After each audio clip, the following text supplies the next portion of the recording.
¿Qué tal, queridos amigos? Él no necesita presentación. Miguel Eduardo Báez Durán, nacido en Monterrey, pero de corazón torreonense. Es un gran crítico cinematográfico, un excelente cuentista, también es ensayista. Ha cultivado distintos géneros de la literatura.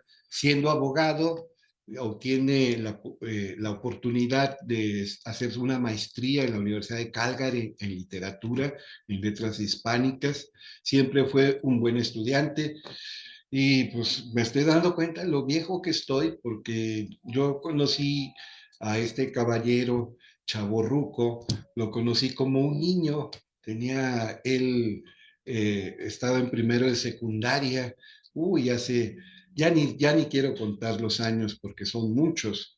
Y si él ya está ruco, imagínense el profesor que le daba clase en primero de secundaria y luego lo tuvo nuevamente en tercero de secundaria y en tercer año de bachillerato, y tuve el gusto de presenciar su examen profesional cuando se tituló de abogado con una tesis que tiene, por supuesto, que ver con el derecho, pero también mucho con la literatura, aborda temas de criminología y criminalística. Y yo bromeando con él decía, por lo que tú has escrito, porque le dio mucho por cuestiones de detectivescas, policiales o policíacas, dije, o termina siendo el equivalente a Agatha Christie o Sir Arthur Conan Doyle aquí del norte de México, o vas a ser un asesino serial magnífico. A lo mejor es las dos cosas, y yo por eso me separo un poquito de él. No me voy a meter ya tanto con la vida, porque en diciembre tuve la oportunidad de conversar con mi amigo Miguel. Hay una entrevista en YouTube donde él nos habla de su formación, de su desarrollo, de sus gustos literarios. Hoy nos vamos a centrar en su obra.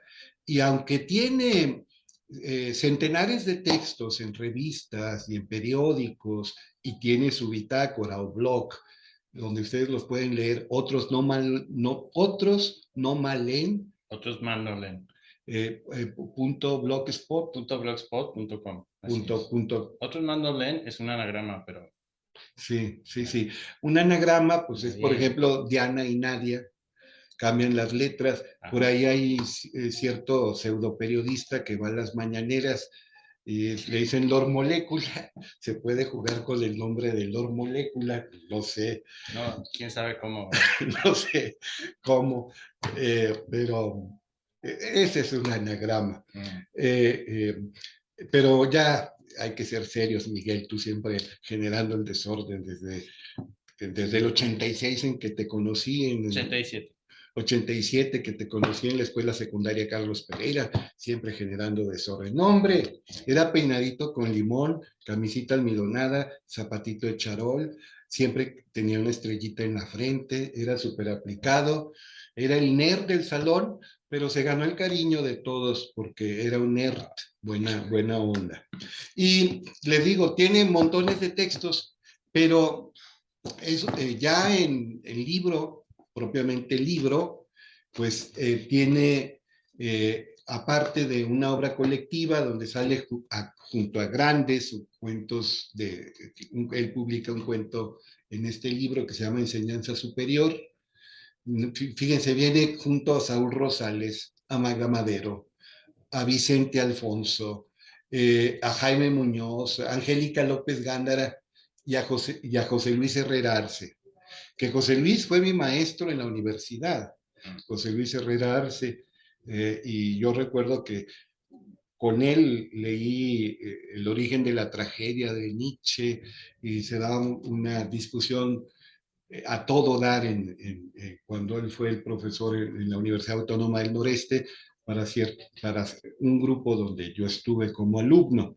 Bueno, entonces son gente importante. ¿Qué andas haciendo tú acá, oye? Si son pura gente de peso, Saúl, el maestro de todos, Jaime, Magda, De Angélica. pura chiripa. Sí, no, claro que no.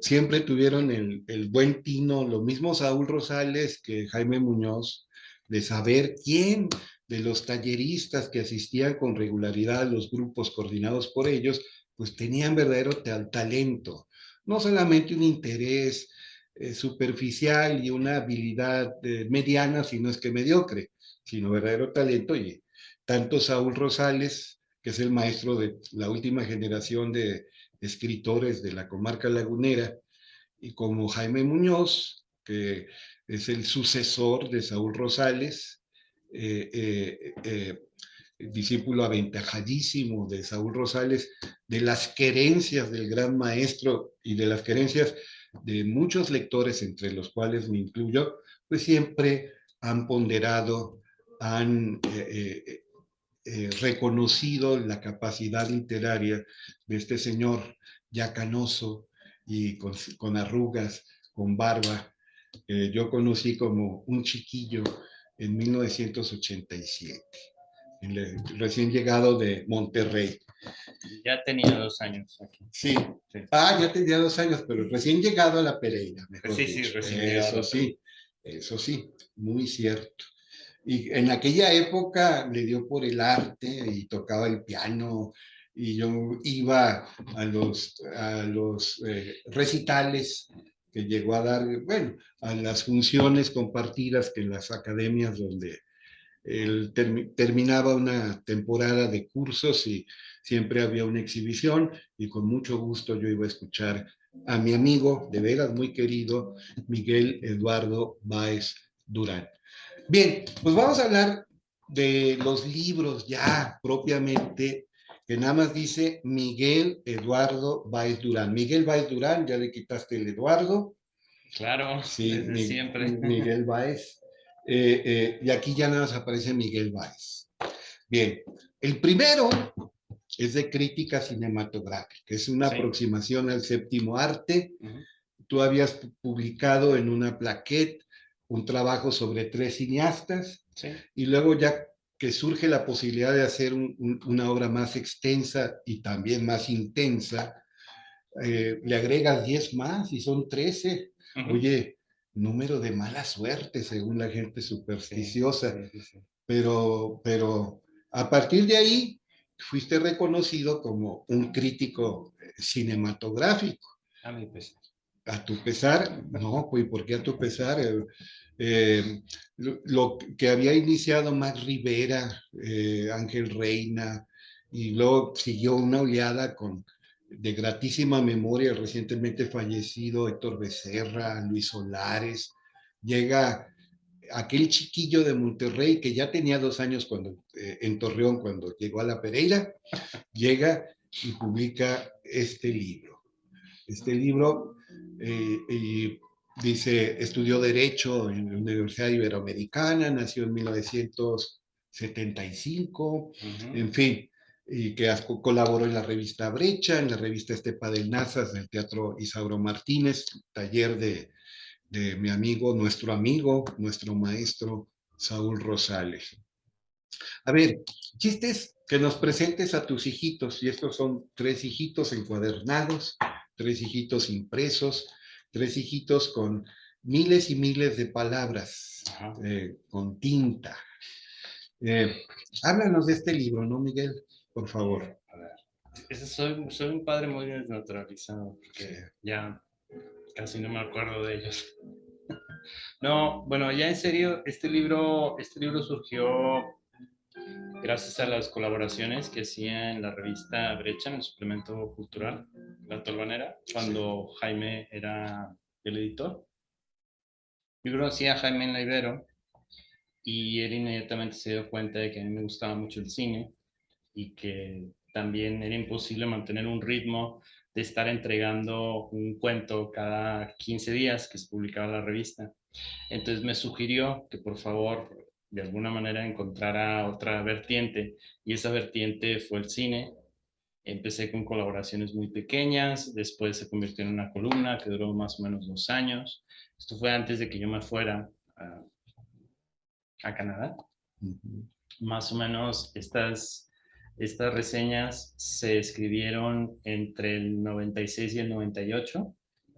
Y un poco lo que sucedió, en pocas palabras, es que yo siempre he estado muy inconforme con el cine que se distribuye aquí en la ciudad, ¿sí? Porque es cine exclusivamente comercial y es cine exclusivamente hablado en inglés. Entonces, de alguna manera, esta camada de directores lo que trataba eran pues mis búsquedas en aquel momento, mis búsquedas que a lo mejor podrán parecer muy ingenuas hoy en día, porque por ejemplo yo escucho a los chavos que a veces se me acercan porque saben que yo también comparto esa afición por el cine y de repente me hablan que acaban de descubrir, no sé, Casablanca, ¿no? Pero me comparo un poco con ellos en esa época porque era un poco mi camino, el camino que me había trazado con estas reseñas. Entonces, una vez que yo regresé de Canadá y que me reincorporé a la universidad, ahora ya como profesor, también me reincorporé de alguna manera a un nuevo taller literario con nuevos estudiantes, nuevos escritores, algunos de ellos que también han destacado mucho. Y fue cuando Jaime me propuso, mira, aquellas reseñas que escribiste, donde en cada número o en algunos números te centrabas en un director y en una directora, ¿por qué no lo editamos como libro? ¿No? ¿Por qué no lo sacamos como libro con el sello de la universidad? Y fue más o menos en el 2001 cuando apareció el libro. Y en pocas palabras, pues es un menú de, como decía antes, de cineastas que de alguna manera yo iba descubriendo hacia finales de los años 80 poco a poco y que a mí me llamaban la atención y cuyas películas hasta la fecha sigo visitando, las vuelvo a ver, no tengo ningún problema en volverlas a ver. Y algunos de ellos sigo descubriendo películas, por ejemplo Hitchcock, que tiene muchísimas películas y que aquí solo menciona algunas, las que vi de pequeño o las que vi en aquella época en que tenía más o menos 20 años. El otro día acabo de ver una nueva película de Hitchcock, nueva para mí, obviamente, ¿no? Una película que no había visto, que se llama Sospecha. Entonces Hitchcock fue, digamos, como por lo mismo que a mí me interesan esos temas de misterio, de suspenso, etcétera, fue, digamos, un director muy importante para mí. Y de ahí seguí con otros como Wim Wenders, ¿no? Por ejemplo, el alemán Wim Wenders, obviamente Bergman, que es un poco como un lugar común para el mundillo intelectual. Entonces, obviamente, sentía la necesidad de verlo y de abordarlo. No se diga Almodóvar, que fue un director que descubrí cuando yo tenía unos 13 años más o menos, cuando vi Mujeres al borde de un ataque de nervios, y que hasta la fecha le sigo la pista. Si veo que sale una película de Almodóvar, trato de ir a verla al cine, cuando se pasa en el cine aquí en La Laguna, ¿no? Obviamente. Jane Campion, que no hace mucho ganó un premio Oscar y que de alguna manera a mí siempre me ha llamado la atención desde el piano y el piano me abrió la puerta para ver algo de su filmografía anterior, como su primera película, Sweet. También hay aquí un canadiense que de alguna forma a una de sus películas le he hecho la culpa de que me haya ido a vivir a aquella ciudad que se llama Montreal, las películas Jesús de Sí, Montreal, sí, cómo no. porque de alguna manera, de alguna manera fue como el primer gancho para ir a esa ciudad. En fin, hay varios directores y una directora en este libro y ahora que mencionabas a Héctor Becerra, Héctor, yo le agradezco mucho donde quiera que se encuentre, porque me invitó a su programa por intercesión también un poco de su pareja, de Jessica Ayala, a Ujú. quien conocí en Siglo Nuevo, cuando Así ella es, era la coeditora de la revista Siglo así Nuevo, es, así es. porque Héctor tenía la generosidad de siempre que yo iba a participar en el programa como una suerte de introducción a los radioescuchas, tenía la generosidad de citar este libro. ¿Sí? Entonces, eh, y es verdad que tanto él recientemente haciéndole publicidad al libro después de 20 años que se publicó, como el propio Jaime, que fue el artífice en aquella Ujú. época. De alguna manera, yo sí soy muy decidioso para buscar las publicaciones. No, parece que no me atrae mucho la idea de la visibilidad o de que la gente sepa de mí o que me lea, etcétera, sino que ha sido más bien por terceras personas, personas muy generosas, en este caso tú, que has leído mis textos en algunas de tus clases, por ejemplo, Jaime, que fue la primera persona que ya así, de manera seriada, vamos a llamarlo de esa forma, me publicó en este suplemento cultural, en La Tolvanera, y buscó la publicación de este libro. Y en el siguiente, pues fue el caso de Saúl, ¿no? Saúl en aquel momento, que ya fue el siguiente año, Este libro que fue se en llama Un 2002. comal lleno de voces, Ajá. y luego tiene como subtítulo La oralidad en la muerte como elemento Que subversivo son en Pedro, de esos en subtítulos Pedro muy, Páramo. muy típicos del mundo académico, muy pretenciosos. Sí. Pero bueno, es lo que se estila, es lo que se estila. No, no, no, es la tesis de maestría, y tiene que ser pues académico, muy formal, incluso hasta solemne, pues es Y una tesis de posgrado. entre más palabras tengas en el título de tu tesis, mejor.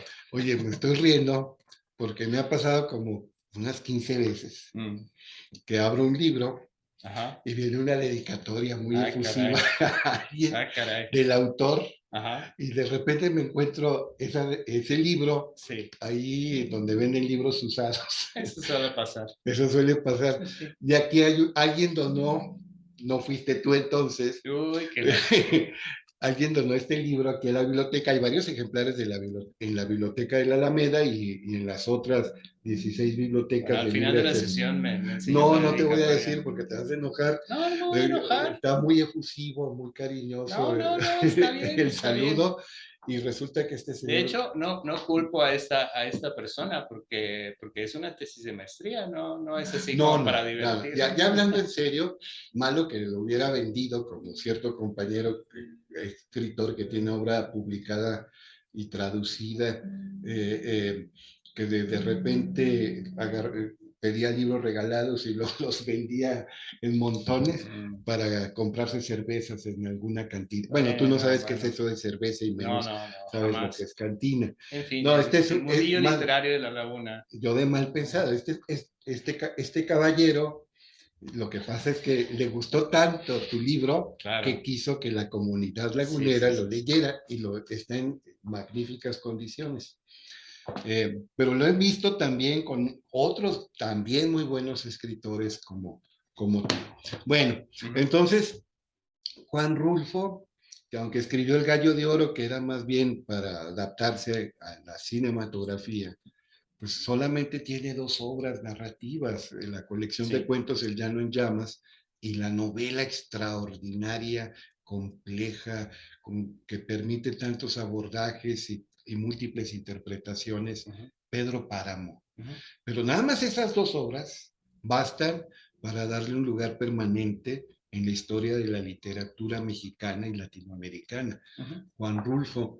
Y yo creo que el título, Un comal lleno de voces, es un título afortunado. Mm. Eh, Recientemente nuestro amigo y maestro Saúl sacó otro libro Sí, sobre claro. Juan Rulfo.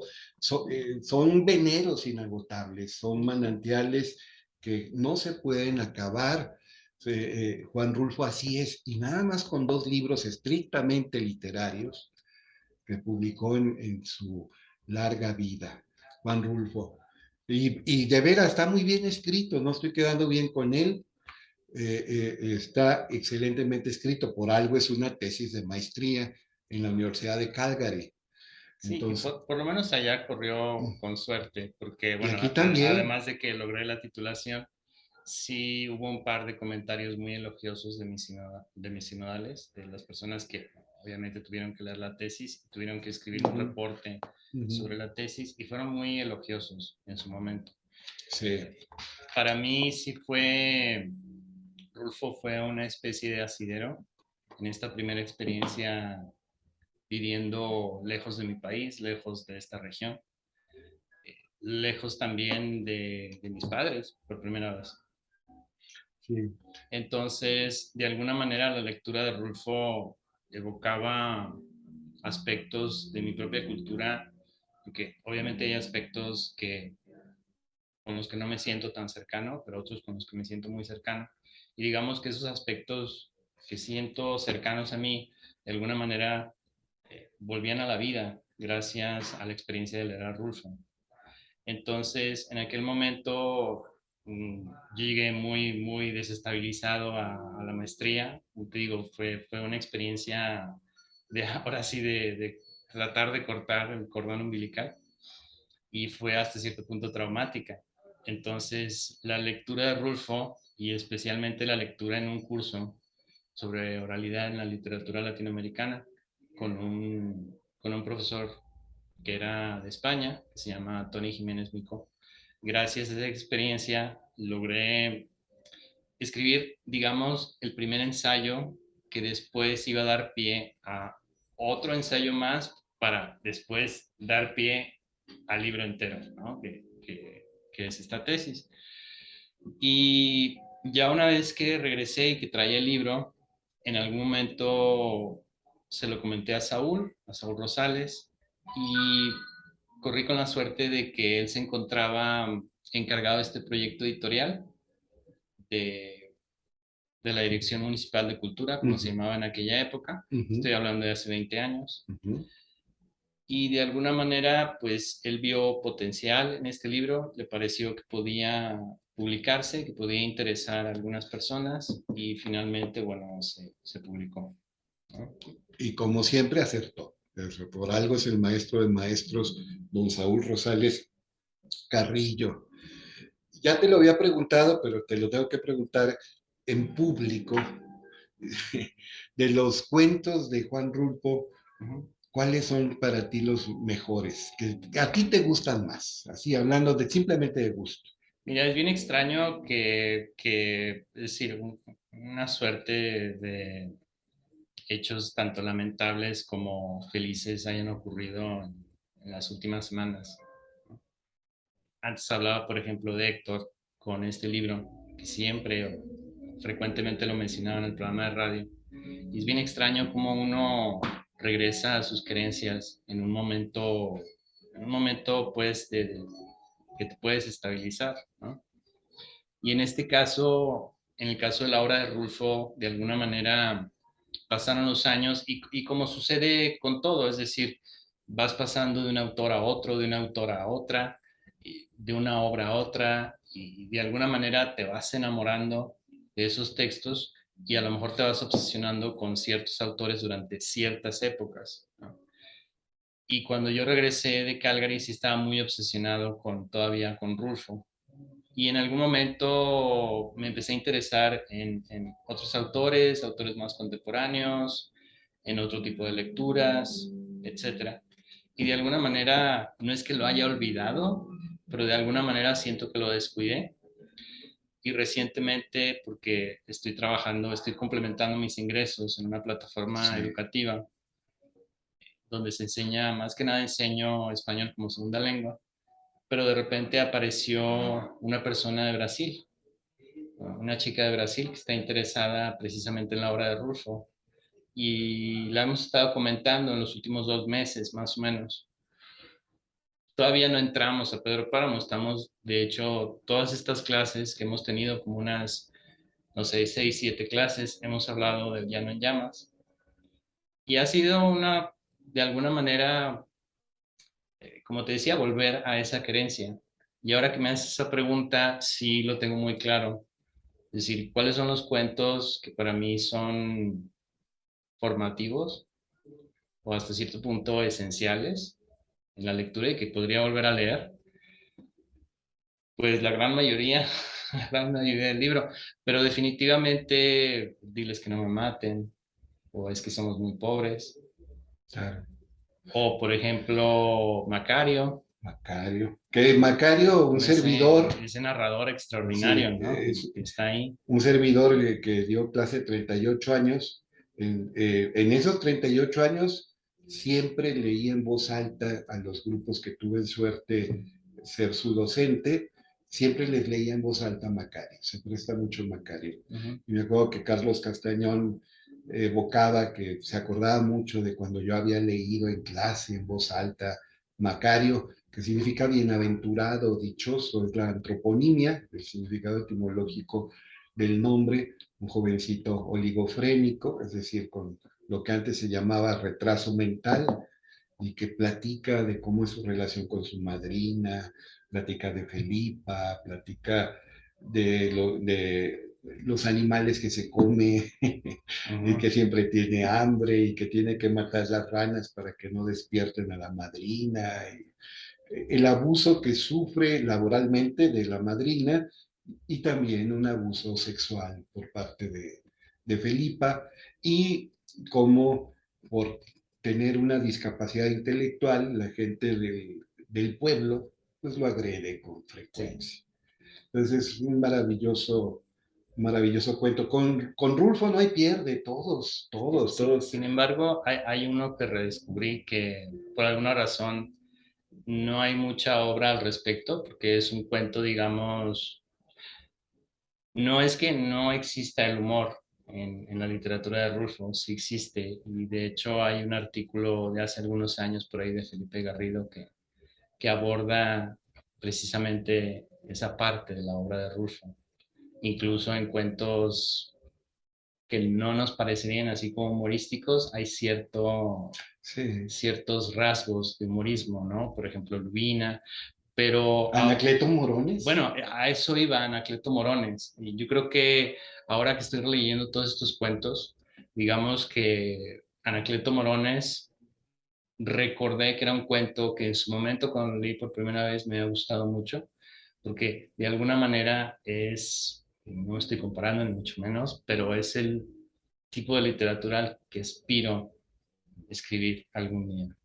Lucas Lucatero, Ujú. el niño Anacleto, que Niño dice que se Anacleto. basa en José de Jesús Sí. Cintora Ajá. Constantino o Constantino Cintora, pues las dos versiones están acreditadas, el famoso niño Fidencio de Espinazo, Nuevo León, Ujú. pero en realidad no, porque Anacleto pues, era un aprovechado, salaz, concupiscente, lúbrico, Sí. cachondo, y el niño Fidencio no había desarrollado los caracteres sexuales secundarios, Mm. en fin, pero y Lubina, oye, que es digamos, el proto Pedro Páramo, ¿no? Sí, La exactamente. atmósfera especial, mágica, sagrada de alguna manera Ujú. de Lubina.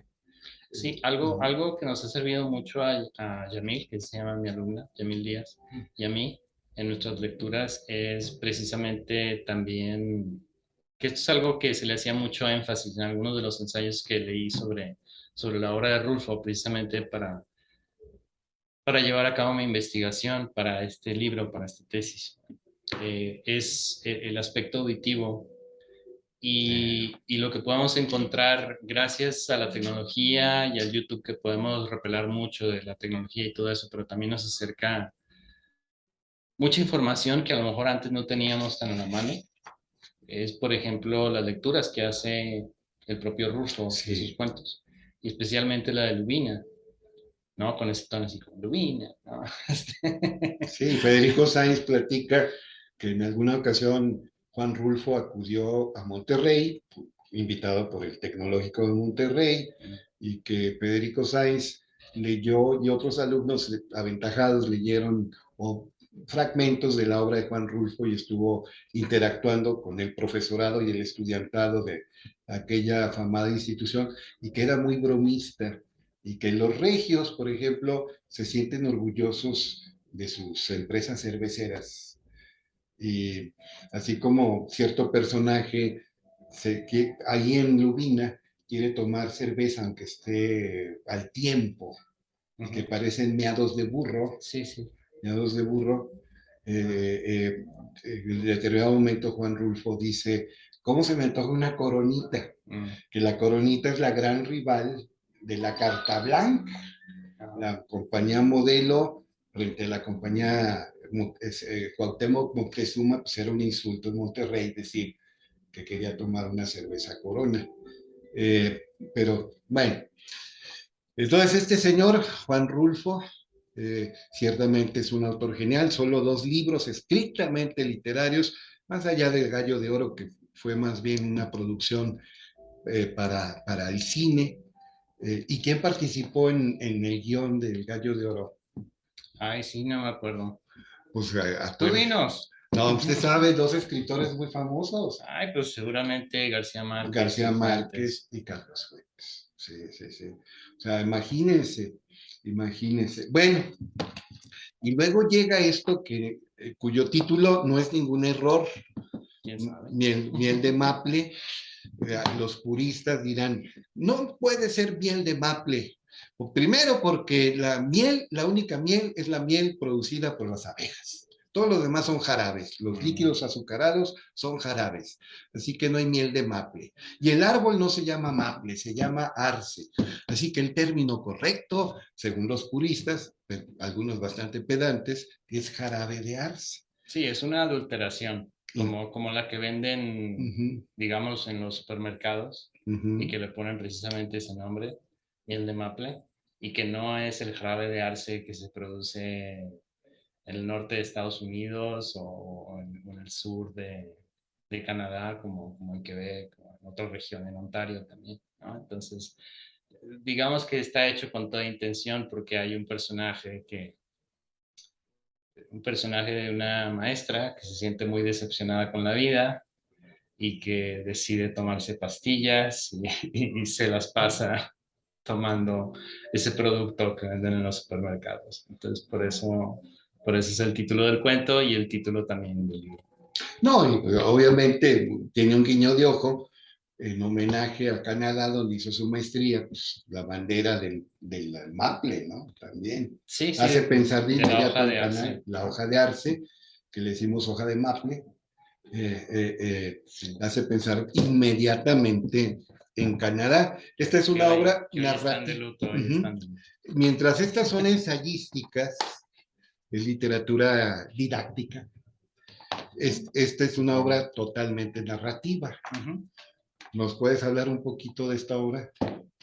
Bueno, tendría que ver el índice, Sí, sí pasa, ¿eh? porque yo no me acuerdo. Sí, a mí me No, consta mira, que lo que pasa. sucedió es que, lo que sí me acuerdo es que estos cuentos fueron escritos precisamente en el taller literario de Jaime Muñoz, de la Uh-huh. Ibero Torreón, en esa época en la que yo ya no era estudiante, yo era profesor de asignatura, y pues me colé al taller literario, porque no había tenido la experiencia cuando yo había sido estudiante del cuando yo era estudiante de la universidad y estaba en el taller de Jaime, yo era el único asistente, entonces no había tenido la experiencia de estar en un taller en grupo.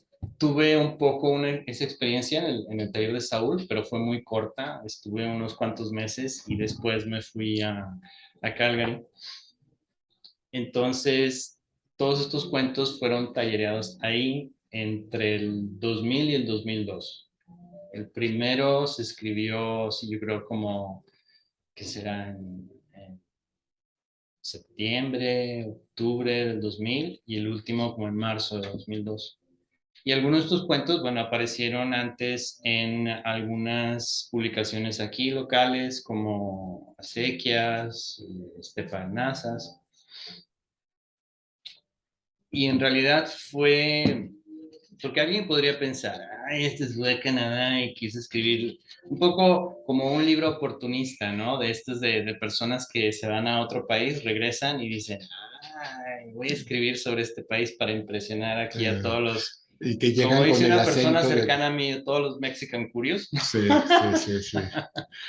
Pero en realidad no fue la intención, es decir, de alguna forma yo traía todas estas experiencias, todas estas impresiones que hoy lo veo un poco como un acto de ingenuidad, ¿no? Porque en realidad yo nada más estuve viviendo allá 2 años, pero eso fue suficiente a esa edad, que tenía veintitantos años, como para producir un libro en donde de alguna manera en cada cuento, ya fuera que el cuento transcurriera aquí en México o allá en Canadá, que cada cuento tuviera esta especie de diálogo entre México y Canadá. Es decir, personajes canadienses que estaban en México, personajes latinoamericanos o mexicanos que estaban en Canadá. Entonces, así fue surgiendo y en algún momento, una vez más, Jaime se dio cuenta de que había ya 3, 4, 5 cuentos con esa temática y fue cuando él sugirió, oye, ¿por qué no escribes más cuentos con esta temática para poder darle unidad a un libro? Ya pensando pues en un libro, aunque tardó algunos años en publicarse, más en presentarse, y todavía más para que hubiera alguna especie de continuación, porque hasta la fecha no he vuelto a publicar, ¿sí? En un libro individual. Pero se publicó en el 2007 bajo el sello de la Universidad Autónoma de Coahuila, en esta colección de siglo XXI, Ujú. escritores coahuilenses, pero por el hecho de que yo estaba viviendo allá, a veces iba, venía y a veces venía rápido, etcétera, no se presentó hasta el 2011, creo, más o menos. Y en realidad los cuentos, hay algunos de los que ya la mera verdad no me acordaba, por eso te pedía, pásame el libro como Sí, para echarle un sí ojo pasa. al, Pero él los al escribió, ¿eh? índice. Él los Sí, escribió. pero hay algo, No, no fue un ghostwriter, no fue un negro sí, ya literario. hay testigos porque se tallereó, ¿eh? Hay Se testigos, talleró. Se hay cuenta, por testigos. ejemplo, que Alejandro Dumas, padre, contrataba a gente con facilidad para la redacción y surgieron muchos libros de Alejandro Dumas y no llevaba una buena relación con su hijo homónimo y en alguna ocasión se encuentran y el padre, ¿ya has leído mi último libro? No, padre, ¿y tú sí? En el sentido de que ni él mismo sabía de qué era el libro porque alguien más lo había escrito, pero este sí es de la autoría del Caletre, de La Mente, de Miguel Eduardo Báez Durán. Ah, quitamos el Eduardo, es Miguel nada más. ¿Quién como Dios? Fíjate que sucede una especie de fenómeno muy curioso con los cuentos, digamos, ya añosos, ¿no? Los cuentos que ya, por los que ya ha pasado el tiempo, ¿no? Porque obviamente lo que tienes siempre en tu cerebro, lo que tienes fresco es lo que has escrito Sí, más más recientemente. recientemente.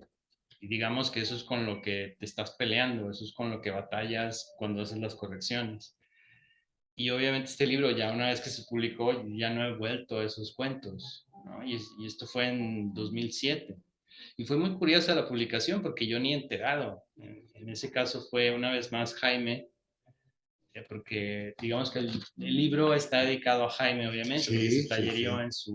en su taller.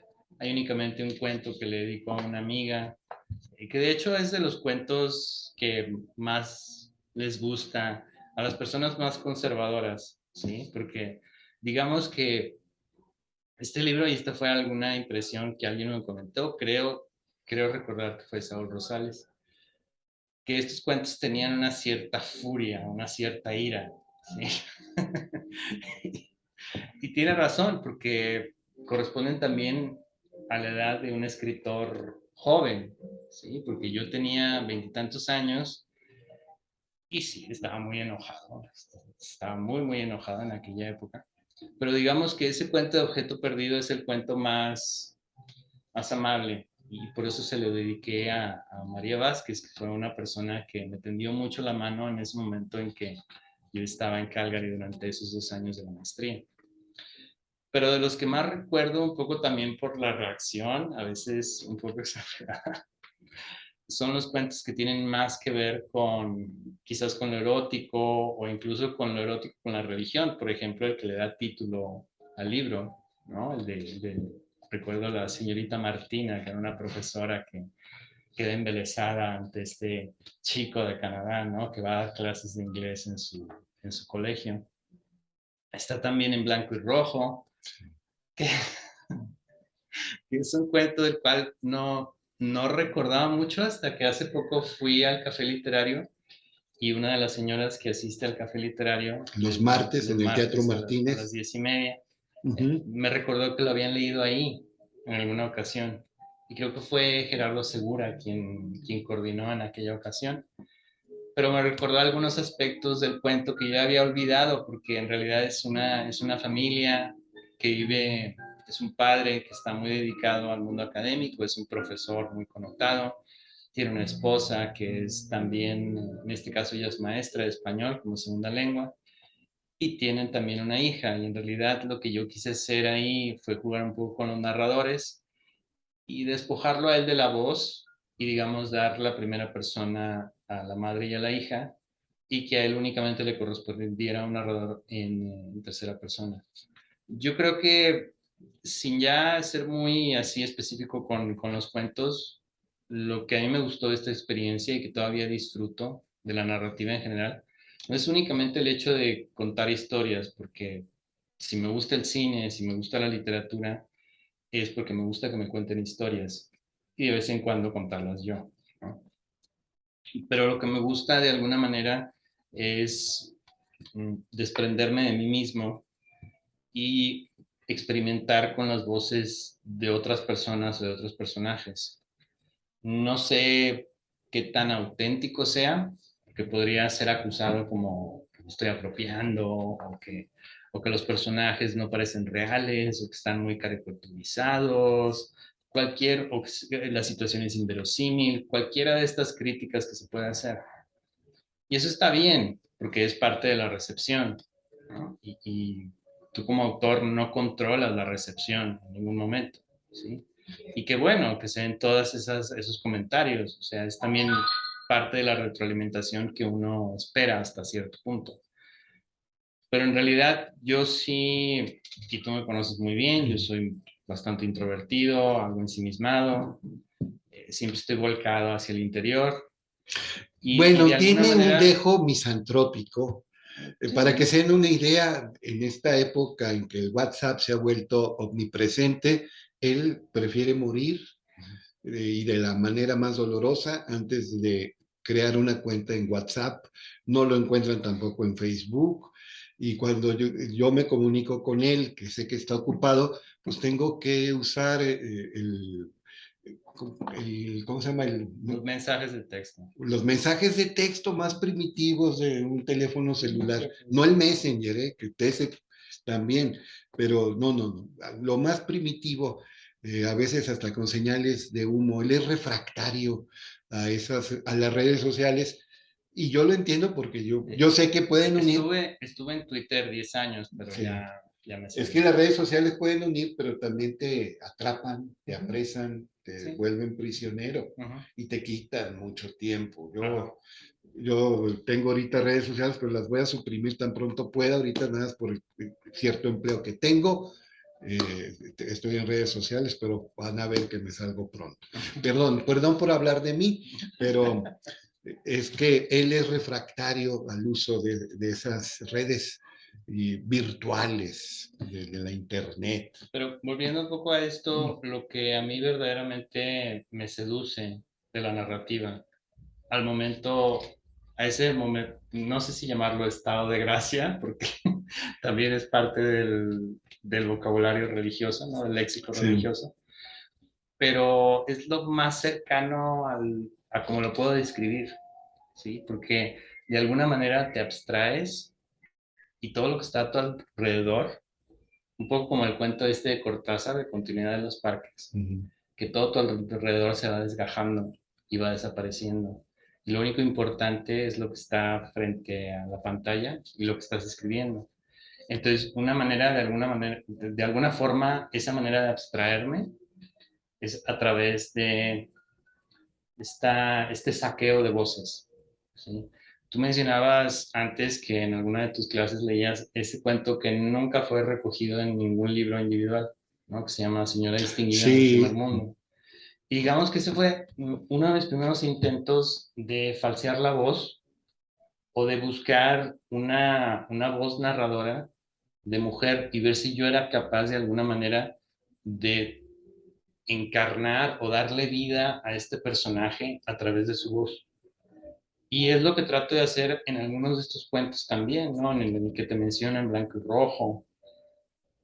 O, por ejemplo, también hay otro cuento que digamos que es el más humorístico, porque en este libro yo estaba así como muy intenso, ¿no? Y no hay tanto humor como a lo mejor hay en mi obra actual, en la obra actual que está inédita.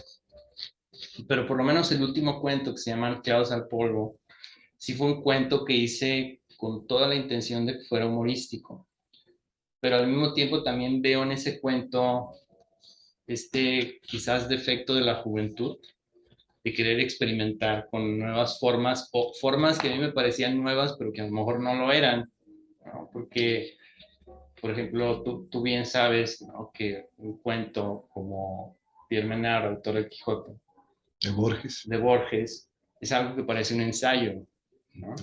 Casi todo lo de Borges Bueno, parece casi un todo lo de ensayo. Borges parece un ensayo, pero digamos que este cuento de Anclados al Polvo era una patética imitación de querer contar un cuento y tomar alguna de las formas del ensayo, porque yo estaba muy metido aquí en el mundo académico y fue muy difícil salir. Fue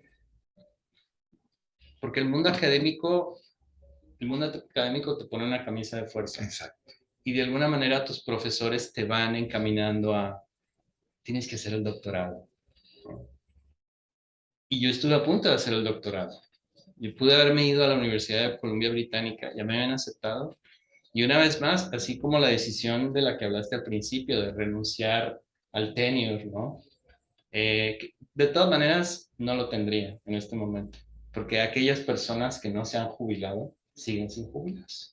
¿Sí? Entonces no lo tendría a estas alturas. Pero bueno, esa fue otra decisión loca que tomé de decir, estas experiencias, de alguna manera, ya sé que no te gusta el verbo, pero lo voy a usar, de alguna manera tengo que plasmar estas experiencias.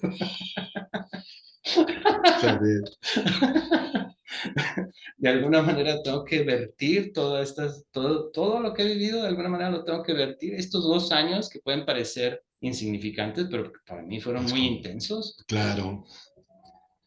de alguna manera tienen que materializarse en algo. Y si yo me voy a hacer el doctorado a la Universidad de Columbia Británica, no lo voy a hacer. Me voy a convertir en alguien como mis profesores de la universidad, que estaban todo el día en la universidad, en juntas, haciendo investigación, publicando en revistas académicas. Que solo leen los académicos. Exactamente. Entonces, y yo estaba consciente de eso.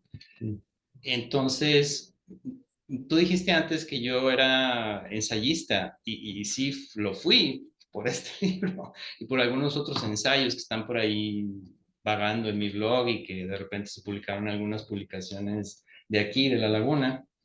Y estoy muy orgulloso de este libro, y estoy orgulloso de algún otro ensayo. Escribí un ensayo sobre Terra Nostra. ¿Quién se pone a leer Terra De Nostra para Carlos escribir un ensayo? Fuentes. Sí. Pero también porque yo quería impresionar a mi profesora, porque era una profesora brillante que se había graduado de Princeton, ¿no? Era así como... Donde trabajó Einstein. Exactamente, entonces yo la quería impresionar y quería escribir, y de hecho son los 2 ensayos de los que estoy más orgulloso, este libro y ese ensayo de Terra Nostra. Pero yo entiendo que esta persona... Se dice el pecado, no el pecador. Yo Sí. entiendo perfectamente que se haya deshecho del libro, porque no es un No divertimento, se no es un deshizo del divertimento. libro, lo quiso Es compartir una tarea, con la es humanidad. una tarea. Era una tarea que yo tenía que llevar a cabo y creo que la llevé a cabo de una forma decorosa Sí, sí, para sí. poder obtener mi título. Y si no, verdaderamente ese título me ha servido de mucho, de mucho. Así es. No comería si no fuera por ese título. Sí, por desgracia.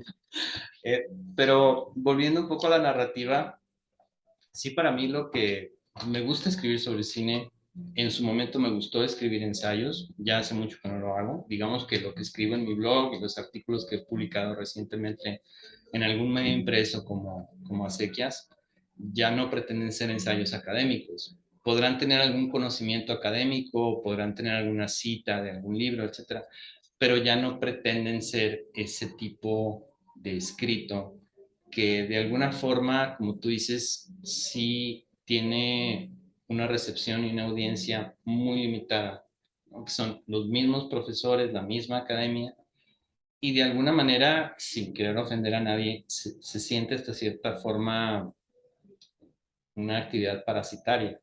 Es Y de una hecho, actividad endogámica e incestuosa. sí, exactamente. Y es algo de lo que critico aquí en este cuento que se llama En Blanco y Rojo. Porque digamos que el dilema del profesor es que cometió un plagio sin quererlo. Y ahora, gracias a todas estas intrigas palaciegas que se dan en los departamentos académicos, pues alguien de alguna manera ha hecho evidente el plagio y ahora su trabajo pues, pende de un hilo, ¿no? Todo, Sí, todo. entonces, sí, exactamente. Y lo hizo sin querer. O sea, y un poco lo que explico es que de todos esos artículos académicos que leyó, algo se fue colando de forma inconsciente a sus escritos y resultó que después fue acusado de plagio.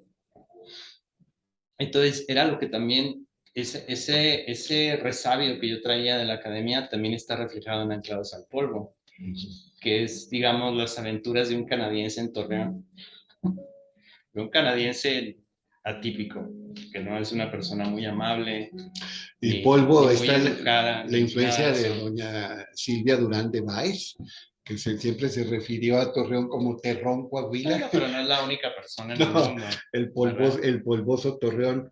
Y fíjate, siempre me acuerdo de don Alfonso Reyes, que para muchos es superior al mismísimo Octavio Paz. eh, eh, Escribió Palinodia del Polvo, Ujú, Palinodia, Palín de nuevo, odos canto, ujú. recantar del polvo, y el polvo que somos nosotros, polvo eres y en polvo te Así. convertirás. Entonces, ahí se llama Anclados al Polvo. Ajá. Un profesor canadiense viene a Torreón No y recuerdo si era profesor, no es que era un don nadie, así que sí, andaba. A lo mejor sí, porque ¿qué más va a estar haciendo en Torreón si no enseñando inglés o una cosa de estas, ¿no? Pero lo que traté de hacer fue, de alguna manera, contar historias dentro de esa historia principal. Como te digo, una imitación muy, muy burda por lo que ya conocemos de la literatura desde hace siglos, ¿verdad? Con Las Mil y Una Noches, sí, de claro. Lozada y todo esto. Pero hacerlo a través de las notas al pie. Entonces, cada pequeña historia dentro de la historia es una nota al pie. Mm, En sí. fin. Y no sé, así algún otro que recuerdo con cariño hasta cierto punto es este que se llama Víctor Humborques Trujillo. Yo descubrí en la maestría una autora puertorriqueña de la cual mucha gente no habla, no sé por qué no la han descubierto y nunca nadie me habló de ella mientras estuve aquí en Torreón, porque obviamente en los talleres literarios siempre estás manejando información, estás intercambiando autores, autoras, etcétera. Siempre te están dando recomendaciones y a mí nunca nadie me la recomendó. Y ella se llamaba, porque ya murió en el 2016, se llamaba Rosario Ferré y era puertorriqueña. Y ella publicó un libro aquí en México, en Joaquín Mortis, que se llama Papeles de Pandora. Y algunos de esos cuentos me parecen hasta la fecha formidables. Son, y hay uno en particular que tiene el título de Mercedes-Benz algo algo, que me parece un título no formidable, como la marca de un coche o el modelo de un coche, no me Claro. parece un gran título, pero el cuento lo es. Entonces, de alguna manera, sí, este cuento de Víctor Humborques Trujillo es un cuento que está muy influido por esa obra de Rosario Ferré. Y es otro aspecto que hasta la fecha me gusta mucho y que comparto con esta autora, que es la visión satírica de su propio origen, digamos, de su propia clase social. Yo verdaderamente soy un inadaptado, ¿sí? Y tú lo sabes. Ya antes dijiste Oye, pero que tenía esa autora una especie, puertorriqueña sí. hace algo así parecido a Guadalupe Loaesa, que se burla de No, su no, clase social. pero con todo el respeto No. que me debe la obra que no he leído, perdón, de Guadalupe Loaesa, entonces no debería de hablar, pero ella es devastadora con su crítica. O sea, es demoledora. No es simplemente retratar y decir, ay, mira qué bonito, que es lo que intuyo porque nunca he estado interesado en leerla, perdón, pero hay autores y autoras que no me interesan porque ya tengo cierta edad, entonces ni cineastas, o sea, no me puede interesar todo porque no puede entrar Claro, todo no aquí y ya tenemos no el hay tiempo. tiempo, ya Exacto. no tengo el tiempo. Entonces, no, me parece que sí la intención, porque es una autora a la que le tocó toda esta época de efervescencia de los movimientos políticos, hasta cierto punto de independencia o no de Puerto Rico como estado asociado El Estado de Libre y Estados Unidos. Asociado. Ajá. Estrella 51. Los movimientos feministas también. Entonces, digamos que aunque uno la ve en entrevistas como una señora así muy formal, académica, porque también era académica, también escribió ensayos, se Catedrática. doctoró, etcétera. eh, Tú ves su obra y es incendiaria, o sea, quiere destruirlo todo. Pues hay que y, rescatarla. y de alguna manera, no es que yo sea tan incendiario ni tan rebelde, porque no me tocó esa época, ni voy a fingir que yo soy un activista social y que quiero revolucionario y La que quiero... emancipación Sí, sí. popular. No, no, no. Pero sí me interesa esa visión que tiene de su propia clase, que era una clase muy privilegiada. Creo que su padre en algún momento fue gobernador de la isla. Ella era originaria de Ponce, que es la segunda ciudad más Sí. importante de Puerto Rico. Y digamos que yo quise hacer mi humilde intento de imitación de ese tipo de sátira con este personaje, que es digamos, en algún momento me obsesioné con esta figura del Junior Sí, sí, sí, Lagunero, sí, sí, sí. y digamos que este es el primero de varios juniors que aparecen en mi obra, de una familia muy encumbrada, eh, empresarial, ¿no? Que le pasa como a muchos hijos de familia aquí en la región. Sale de fiesta, se emborracha, por supuesto no va a tomar un taxi, y en aquella época no había ni Uber ni nada de eso, y sucede lo que tiene que suceder, ¿verdad? Y como siempre viene la mano protectora de la familia que lo salva, y en este caso, bueno, lo salva enviándolo a Canadá. Y Ujú. entonces de eso va un poco ese cuento. Sí, yo leí Sábado de Juerga, Sí, y claro que que tiene otra palabra. está en enseñanza superior. Sí, Ajá. sí, sí, Sí, sí, sí, sí, sí. sí. Sí, Una es un palabra que cuento. significa lo mismo que Es, embriaguez o borrachera, sí, juerga, parranda. de hecho, ese cuento que nada más aparece ahí, nunca ha aparecido como el de la señora distinguida, nunca ha aparecido en su libro.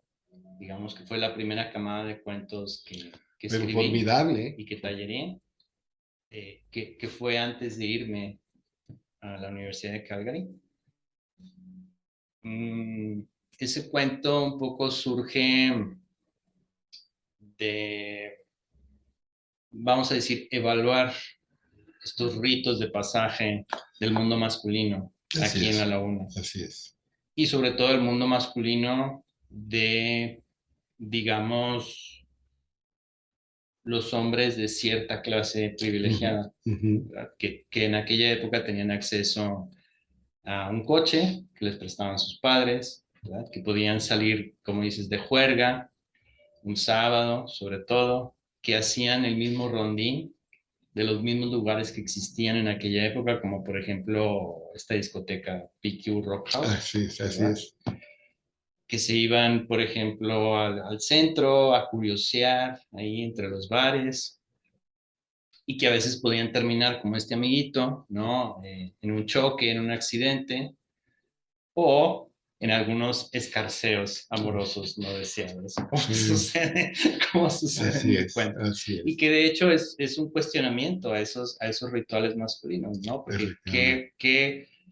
qué más confrontativo puede haber ante esa idea de somos hombres y fumamos y tomamos y cogemos, perdón.